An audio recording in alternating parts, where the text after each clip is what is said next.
नमस्कार विद्वान साथियों, लर्न पावनम संस्कृतम चैनल पर आपका स्वागत है। विद्वान साथियों, टेट एग्जाम जो भी लगती है उसमें उच्चारण स्थान से संबंधित प्रश्न पूछे जाते हैं। तो उच्चारण स्थान कौन कौन से होते हैं और कौन कौन से वर्ण होते हैं, कहाँ से कौन से वर्ण उच्चारण किए जाते हैं, इनके विषय में हम सामान्य जानकारी प्राप्त करते हैं। उसके बाद में लेवल सेकंड का प्रश्न पत्र सॉल्व करते हैं। तो आइए विद्यार्थियों, उच्चारण स्थान के बारे में हम पढ़ते हैं। तो उच्चारण स्थान, उच्चारण स्थान, उच्चारण स्थान सबसे पहले कंठ, कंठ है। कंठ का जो उच्चारण स्थान है वो क्या है? देखिए कंठ कहाँ है। हम बोल रहे हैं जहां पर जैसे ए आ बोल रहे हैं, एकदम यहाँ कंठ से स्वर निकल रहा है, कंठ से स्वर निकल रहा है। तो उस जो स्वर कंठ से निकल रहे हैं या जो वर्ण कंठ से निकल रहे हैं, स्वर या वर्ण, तो उनको कौन सा उच्चारण स्थान कहेंगे? कंठ। बोल करके देख लीजिए, ए आ के खे गे घे न, इस प्रकार से है और विसर्ग। तो ये उच्चारण स्थान कौन सा है इनका? कंठ। ए आ के खे गे घे न और है और विसर्ग, इनका उच्चारण स्थान क्या है? कंठ है। इनका उच्चारण स्थान कंठ है। तो ये हमें ध्यान रखना है। नेक्स्ट है तालु। तालु, तालु का उच्चारण स्थान मुख में कहां है? दांतों से थोड़ा सा ऊपर, दांतों से थोड़ा सा ऊपर, जैसे चे छे, जो दांत है इनसे थोड़ा सा ऊपर का स्थान होता है, उसको बोलते हैं तालु। तो जहां हम बोल करके देख लेंगे वर्ण को, तो जहां तालु को स्पर्श कर रही है हमारी जीभ, तो उसको हम तालव्य बोल देंगे। उसको कौन सा उच्चारण स्थान बोलेंगे? तालु। तो इससे उच्चारित होने वाले वर्ण कौन से होते हैं? कौन से हैं? ई चे छे जे झे ये और शे, ये और शे। अब मूर्धा,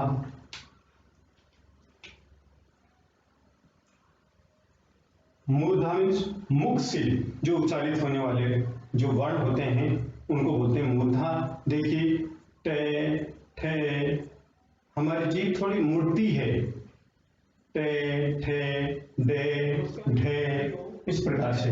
तो देखिए इनके उच्चारण स्थान कौन कौन से हैं? री, टे ठे डे ढे न, रे और शे, ये हैं मूर्धा। नेक्स्ट है मूर्धा के बाद में दंता। दंता में ले और ते, देखिए ते थे, दांतों को स्पर्श कर रही है हमारी जीभ, ते थे दे धे ने, ले और शे, ले और से, ये दांत से उच्चारित होने वाले वर्ण हैं। अब ओष्ठ,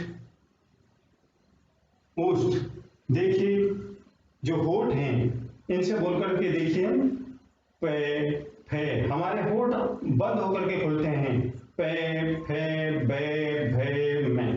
तो होठ बंद होकर के खुल रहे हैं, तो आप समझ जाइए कि इनका उच्चारण स्थान क्या है? ओष्ठ, होठ। और ऊ, देखिए होठ प्रभावित है, तो लिखेंगे यहां पर उच्चारण स्थान इसका ओष्ठ। पे फे बे भे और में, ये उच्चारण स्थान हैं किसके? ओष्ठ के। तो कंठ तालु मूर्धा दंता ओष्ठ। ठीक है। अब जैसे कंठ तालु है, कंठ तालु से उच्चारित होने वाले वर्ण कौन से हैं? ए और आई, ए आई। अब ये कंठ और तालु दो से उच्चारित होते हैं, कैसे पता चलेगा? आइए विद्यार्थियों जानकारी प्राप्त करते हैं। जैसे ए धन ई, ये दोनों मिलकर के ए होता है, ठीक है। अब ए का उच्चारण स्थान कौन सा है? कंठ, देख लीजिए। और ई का उच्चारण स्थान कौन सा है? तालु। तो दोनों को मिलाकर क्या हुआ? कंठ तालु, ठीक है। उसी प्रकार से ये आई है, कैसे? जैसे ए है, ए के बाद में ए आया, ए के बाद में ए आया, तो क्या बना इसका? आई, तो ये तो कंठ तालु होगा। नेक्स्ट कंठोष्ठ, कंठोष्ठ, कंठोष्ठ कौन सा है? ओ और औ, ओ और औ, क्योंकि ए के बाद में यदि उ होता है तो क्या होता है? ओ। तो ए का उच्चारण स्थान क्या है? कंठ। उ का उच्चारण स्थान क्या है? होष्ठ, होठ। तो बोलते हैं इसको कंठोष्ठ। क्या बोलते हैं? कंठोष्ठ। नेक्स्ट विद्यार्थियों आता है दंतोष्ठ, दंतोष्ठ। दंतोष्ठ में क्या आता है? कौन सा वर्ण है?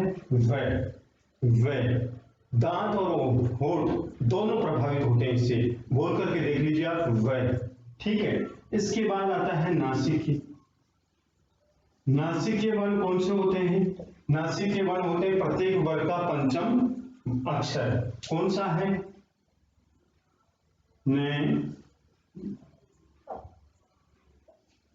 ये, ने, मैं, ठीक है। अब ऐसे कौन से वर्ण हैं जो दो स्थानों से उच्चारण किए जाते हैं? तो देखिए ऐसे वर्ण 5 तो ये देखिए, दांत और ओष्ठ व, कंठ और ओष्ठ ओ औ, कंठ और तालु ए ऐ। तो ये दो स्थानों से क्या उच्चारित किए जाते हैं, बोले जाते हैं। तो ए आई ओ औ और व दो स्थानों से उच्चारित किए जाते हैं। और ये न, ये न, मैं, ये भी दो स्थानों से बोले जाते हैं। कैसे? आइए देखते हैं। देखिए न का उच्चारण स्थान क्या है? कंठ। ये का उच्चारण स्थान क्या है? तालु। और न का उच्चारण स्थान मूर्धा। न का उच्चारण स्थान दंता। और मैं का उच्चारण स्थान ओष्ठ।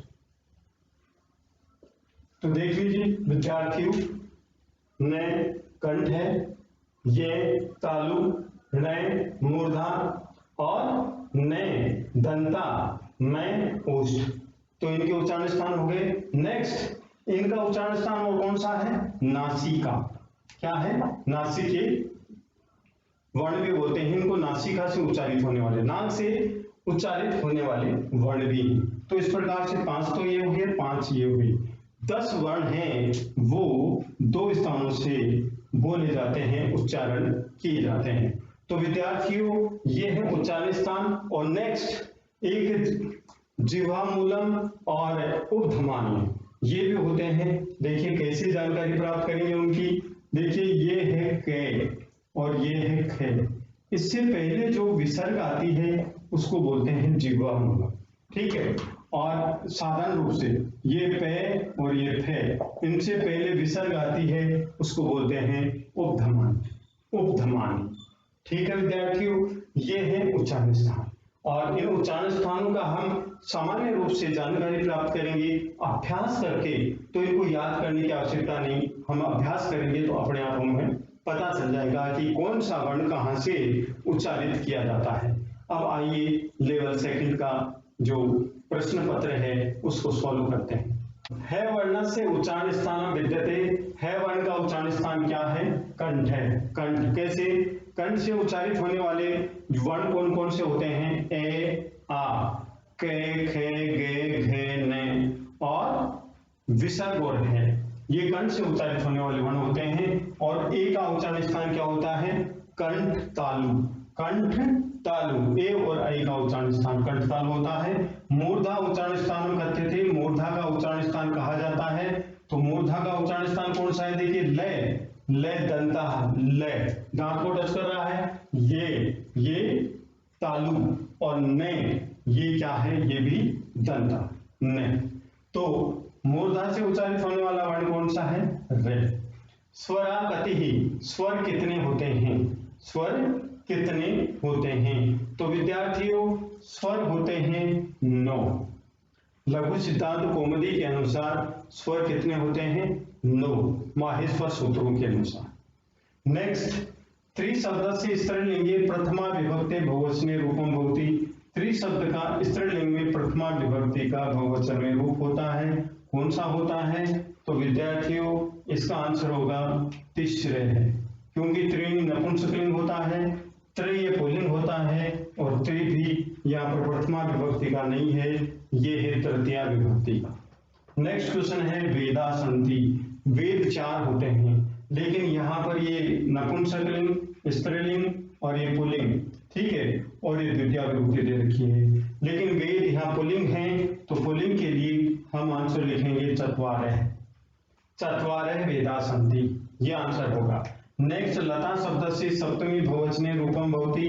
लता शब्द का सप्तमी विभक्ति बहुवचन में रूप क्या होता है? तो लता नाम ये षष्ठी है, लता ये प्रथमा द्वितीय बहुवचन है, लतासु ये शब्द गलत है, तो आंसर होगा लतासु। अब क्वेश्चन नंबर 8 देखते हैं। पितरी शब्द से षष्ठी बहुवचने रूपम विद्यते।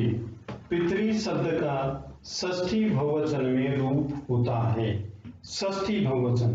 तो देखिए षष्ठी एकवचन पितुः, पितरोः, पितॄणाम, तैमे बड़ी री, पितॄणाम, तो ये है आंसर होना चाहिए, क्योंकि यहाँ पर तैमे छोटी री है। पितृसु ये है सप्तमी विभक्ति बहुवचन, और पितॄणाम ये अशुद्ध है, षष्ठी विभक्ति बहुवचन, तो शुद्ध कौन सा होगा? पितॄणाम, तैमे बड़ी री, दीर्घ री हो, ठीक है। क्वेश्चन नंबर 9, अस धातु लोट लकार से, अस धातु लोट लकार से मध्यम पुरुष एक वचने रूपम अस्ति।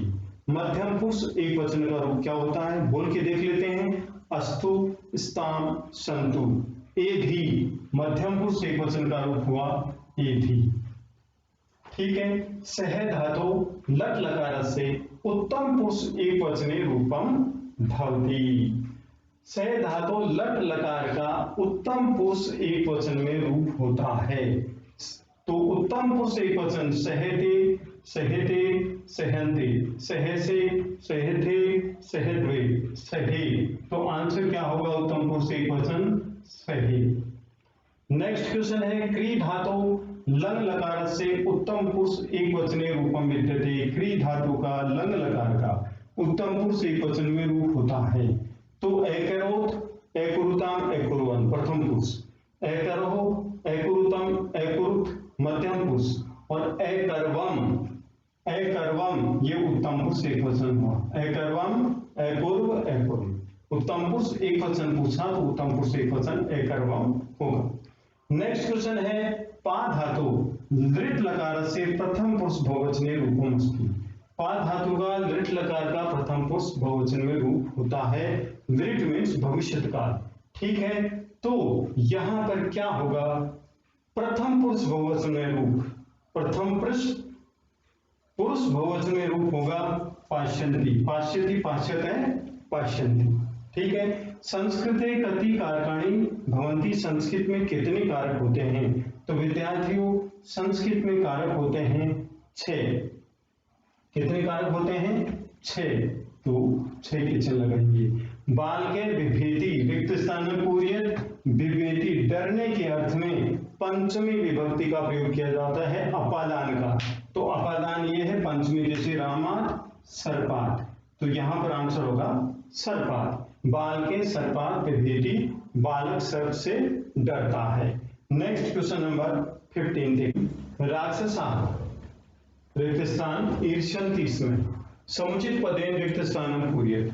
समुचित पद से रिक्त स्थान पूर्ण करो तो देखिए विद्यार्थियों, जो ईर्ष्य धातु होती है उसके अर्थ में चतुर्थी विभक्ति का प्रयोग किया जाता है। राक्षस ईर्ष्या करते हैं, किससे? देवताओं से। तो यहाँ पर चतुर्थी विभक्ति क्या होगी? देवेभ्य। आंसर क्या होगा? देवेभ्य, क्योंकि चतुर्थी विभक्ति देवेभ्य में है। यहाँ पर षष्ठी है, तृतीया है, सप्तमी है। नेक्स्ट क्वेश्चन नंबर 16, गोविंद शीर्षा खलवाट है। गोविंद शीर्षे गंजा है। इत्यत्र रेखांकित पद है कारणम स्पष्टयत है। यहाँ रेखांकित पद में कारण स्पष्ट कीजिए। तो यहाँ पर कारण क्या है? शीर्षा में तृतीया विभक्ति क्यों आई? क्योंकि अंग विकार के योग में तृतीया विभक्ति का प्रयोग किया जाता है। तो यहाँ पर अंग विकारार्थ है, ये आंसर होगा। नेक्स्ट है शक्तिम अनतिक्रमे इत्यत्र समस्त पदम सूचियत है। ये अव्ययीभाव समास है और इसका समस्त पद क्या होगा? तो विद्यार्थियों इसका समस्त पद होगा यथाशक्ति। क्या होगा? यथाशक्ति। अव्ययीभाव समास में पूर्व पद प्रधान होता है। ठीक है। नेक्स्ट है गो सुखम इत्यत्र समासक है। गो सुखम, यह समास कौन सा है? गाय का सुख। तो यहाँ पर तत्पुरुष समास हो गया। कौन सा समास हो गया? तत्पुरुष। षष्ठी तत्पुरुष समास, गाय का सुख। त्रयाणाम लोकानाम समारोह समस्त पदम वर्तते। तीन लोकों का समूह समस्त पद है। तो पहले संख्या आती है तो वह द्विगु समास होता है विद्यार्थियों अधिकांश से। देखिए यहाँ पर आंसर कौन सा होगा? त्रिलोकी, त्रिलोके या त्रिलोकम। कौन सा आंसर होगा विद्यार्थियों? त्रिलोकी, त्रिलोके, त्रिलोकम या त्रयलोका। तो विद्यार्थियों यहाँ पर आंसर होगा त्रिलोकी। क्या होगा? त्रिलोकी, ये आंसर होगा। पितरौ इत्यत्र विग्रह कार्य। पितरौ, इस यहाँ पर विग्रह क्या होगा पितरों का? क्योंकि पितरों में द्वंद्व समास है। कौन सा समास? द्वंद्व समास, एक शेष द्वंद्व समास। तो माता से पिता से, इसका क्या होगा? माता से पिता से, विग्रह ये होगा। ठीक है। बालः चलती इत्यत्र संधि करणीय। तो देखिए विसर्ग के बाद में यदि चय आता है तो शे कौन सा होगा विद्यार्थियों? से, ये आएगा। तो यहाँ पर बालश चलती, तो संधि ये होगी बालश चलती। प्रयुजते संधि विच्छेद कार्य। प्रयुजते की संधि विच्छेद क्या होगी? प्रय धन एजते, ये होगी संधि विच्छेद। को अस्ति इत्यत्र के संधि, यहाँ पर कौन सी संधि है? पूर्व रूप संधि है विद्यार्थियों। क्यों है पूर्व रूप संधि? ये प्रेजते, प्रेजते का प्रय धन एजते, तो प्रेजते हो गया विद्यार्थियों प्रेजते। ठीक है। नेक्स्ट देखिए को अस्ति, तो ए और ओ के बाद में यदि ए आता है तो ए के स्थान पर अवग्रह चिन्ह हो जाता है, तो पूर्व रूप संधि होती है। तो विद्यार्थियों अब देखते हैं क्वेश्चन नंबर 24।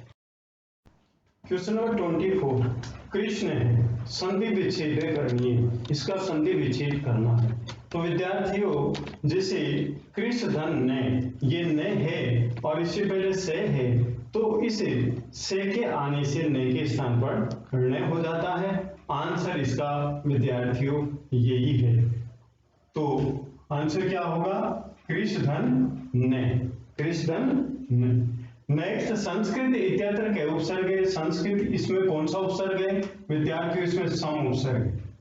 पच धन कद इत्यत्र प्रत्ययुक्त पदम भवति। प्रत्ययुक्त पद कौन सा है इसका? इसका प्रत्ययुक्त पद है पक्व है, पुल्लिंग, प्रथमा विभक्ति एकवचन। उत्थाय इत्यत्र कै प्रत्यय, उठ करके, यहाँ कौन सा प्रत्यय है? तो यहाँ पर विद्यार्थियों यप प्रत्यय है, क्योंकि पहले उपसर्ग है और बाद में ये। विवादेन रिक्त स्थानम शुद्धम, शुद्ध अव्यय पूर्यत। विवादेन, जिस शब्द में अंत में तृतीया विभक्ति और आगे रिक्त स्थान हो, वहां पर अलम का प्रयोग किया जाता है। ठीक है। अलम विवादेन, अलम विवादेन का मतलब विवाद मत करो। गुरु शिष्य से प्रश्न पूछता है, तो यहाँ पर हमारा आंसर होगा गुरु शिष्यम प्रश्नम पृच्छति। पृच्छति, गुरु शिष्यम प्रश्न पृच्छति, गुरु शिष्य को प्रश्न पूछता है। हम सबको सत्य बोलना चाहिए, हम सबको, तो वयम सत्यम वदेम, वयम सत्यम वदेम, हम सबको सत्य बोलना चाहिए। वयम, हम सबको सत्यम सत्य वदेम बोलना चाहिए। तो विद्यार्थियों, यदि आपको वीडियो पसंद आया तो आप लाइक कीजिए, शेयर कीजिए, कमेंट कीजिए, सब्सक्राइब कीजिए। धन्यवाद।